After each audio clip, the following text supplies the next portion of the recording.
Do you think, in the grand sense, in your professional opinion, what constitutes ethical journalism? I mean, I think it's simple, and it's the bedrock principles that I was taught. I mean, it's being fair, it's being accurate, it is having no personal bias, it's being balanced, and it's either printing or going to air with a story that you believe meets all of those criteria. And as I said when I spoke here, I think that a tweet should be held to those same standards.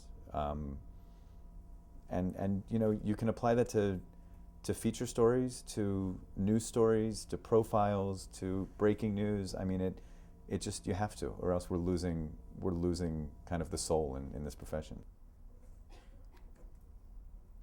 Journalists tend to be wary of the term public relations, but is there a public relations dimension to journalism, in the sense that you have to be conscious of how your decisions are going to be perceived by the public?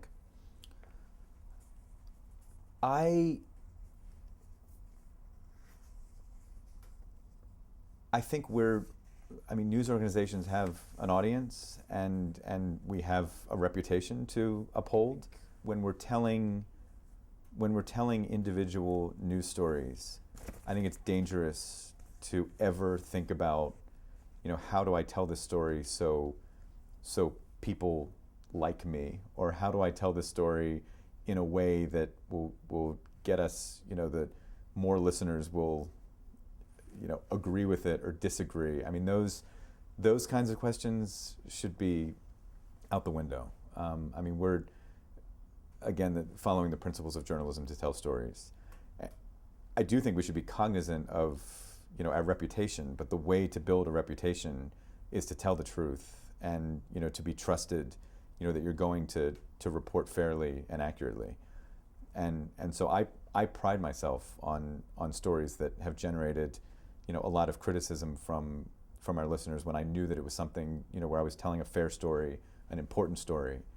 I pride myself on not worrying about, are people going to agree with this or not when they hear it or read it, if I know that I'm telling a fair story, an important story, and an accurate story. And I think that when we do those things, when we tell the truth and tell accurate stories, that's what will build our reputation in the long run. And that's why I want my news organization to be trusted and respected for those reasons. I don't want to worry about whether or not people agree with the stories that we're doing.